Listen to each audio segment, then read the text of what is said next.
It's Monday, April 15th, 2024, and I'm Dave Sobel. 3 things to know today. The financial strain on small businesses, insights from the latest U.S. economic reports. AI adoption soars in SMB and mid-market. Channel partners are poised for growth. And Amazon retires a checkout technology, Microsoft pushes upgrades, and Google bolsters Workspace security. This is the business of tech. Are you and your clients tired of the time-consuming ticket tennis of coordinating meetings and help desk calls? Wouldn't it be better to automate this process with a tool that connects directly to ConnectWise Manage or AutoTask? TimeZest offers scheduling automation that gives you complete control of your schedule and eliminates the hassle of calendar ping pong. As the only service designed specifically for MSPs, it integrates into your workflow and makes scheduling appointments easy on you and your clients. Plus, you can try TimeZest for free. Visit timezest.com/MSBradio and use the code MSBradio to get 10% off your first year of TimeZest. Kicking off a new week, let's look at some of the latest market conditions. We have a bunch. The Russell 2000 index lost approximately 3% during the previous 7 days. Downturn comes as investors grapple with various concerns, including rising interest rates, inflation, and geopolitical tensions. The small cap market has been a significant driver of growth in the U.S. equity landscape and has recently faced headwinds. The S&P 600 is down 5.19% month to date. Confidence among U.S. small business owners has reached an 11-year low due to high inflation, hiring difficulties, and tight financial conditions. The Small Business Optimism Index dropped to its lowest level since December 2012, with inflation being the top concern for owners. The unemployment rate may have dropped, but 37% of owners reported unfilled job openings. Economist Mohammed El-Iran sees this drop in confidence as a sign of a looming slowdown in the U.S. economy. The latest Consumer Price Index report indicates that inflation in the U.S. is higher than expected, potentially impacting plans to lower interest rates. The CPI rose 0.4% in March, with core CPI rising at an annualized pace of 4.5% in the last 3 months. This could lead to a shift in the Federal Reserve's interest rate projections and limit the number of rate cuts this year. But there is particularly good news for anyone with a small business and credit cards. Visa and MasterCard have reached a major settlement with merchants to cut and cap credit card processing fees, resulting in expected savings of at least $29.8 billion for U.S. businesses.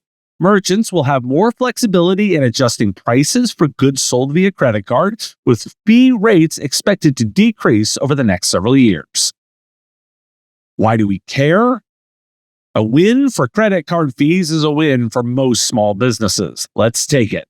Now, before we overthink the market, let's see what it means to technology.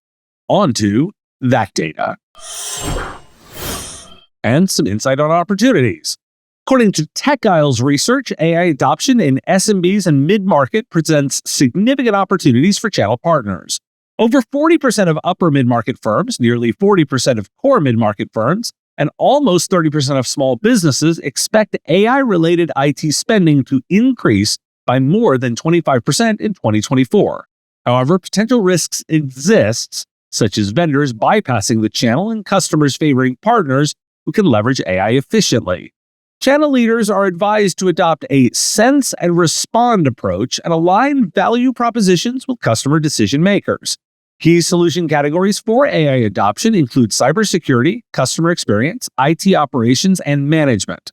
Successful channel firms can capitalize on the rapid growth of AI in the SMB and mid-market by working with relevant solutions, products, and suppliers.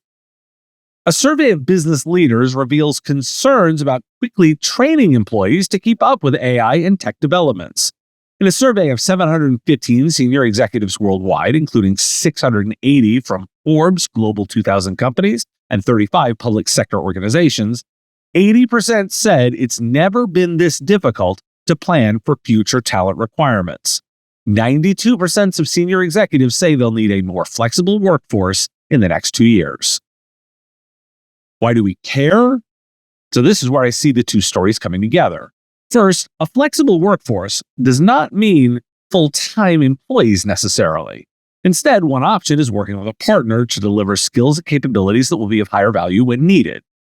Layer in AI. The productivity boosts can offset inflation costs. Tying the two together and linking them to revenue will be a successful choice. Sense and respond. There's an awful lot to unpack there.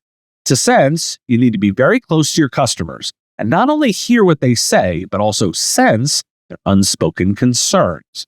Respond implies you're prepared to do so with appropriate solutions.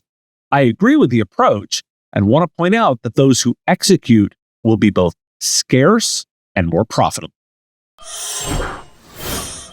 There's also some interesting platform news. Amazon is removing its Just Walk Out technology from all fresh grocery stores in the US. The self-checkout system, which relied on cameras, sensors, and human monitoring, faced issues and was expensive to install and maintain.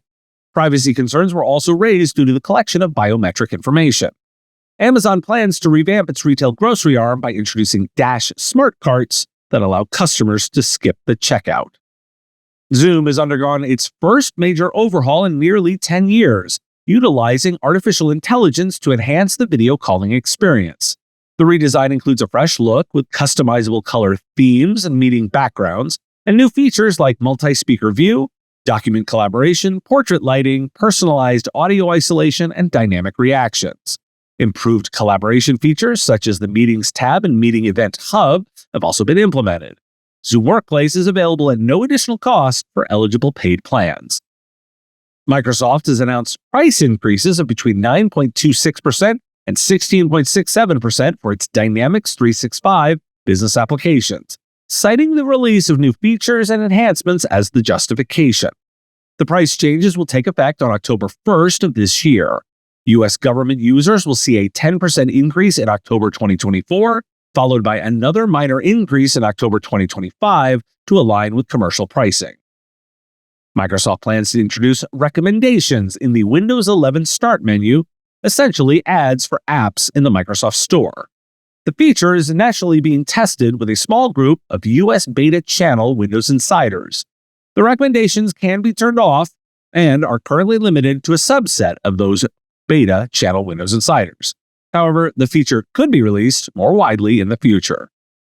Microsoft is using full-screen prompts to encourage Windows 10 users to upgrade to Windows 11, even though not all PCs are eligible. The prompts thank users for their loyalty and provide information about the end-of-support date. Microsoft has not clarified if this is a one-time notification or if it will appear regularly over the next 18 months. The prompt does not mention that consumers can continue using Windows 10 securely beyond the end of the support date if they are willing to pay for extended security updates. Windows 11 uptake has been slower due to stricter hardware requirements. And Google Workspace is introducing a multi-admin approval feature for high-risk setting changes to enhance security and prevent unauthorized modifications. This feature requires multiple admins to approve sensitive actions, adding an extra layer of security and preventing isolated decision-making. It aims to prevent compromised accounts from making harmful changes and lower the risk of lowering the overall security level. Why do we care? First, I want to note that Amazon is abandoning a major investment. There's a lesson in abandoning technology and plans when they aren't working.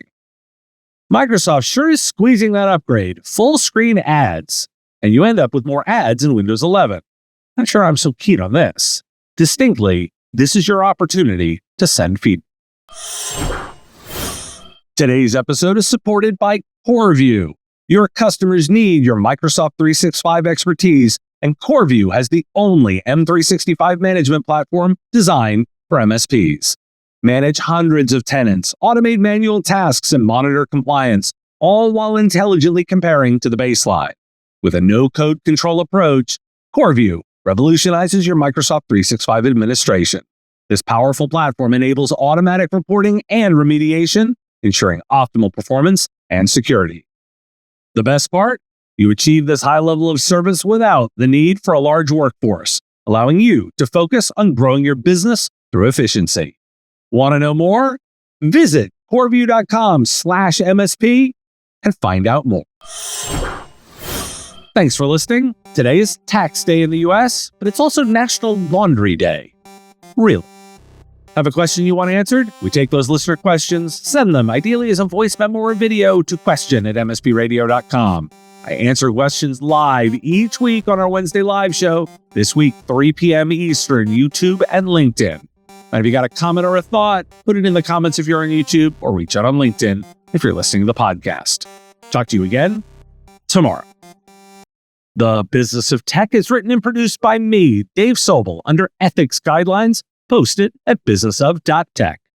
If you like the content, please make sure to hit that like button, follow, or subscribe. It's free and easy, and the best way to support the show and help us grow. You can also check out our Patreon, where you can join the Business of Tech community at patreon.com/MSP Radio, or buy our Why Do We Care merch at businessof.tech. Finally, if you're interested in advertising on the show, visit mspradio.com/engage. Once again, thanks for listening to me, and I will talk to you again on our next episode of The Business of Tech. Part of the MSP Radio Network.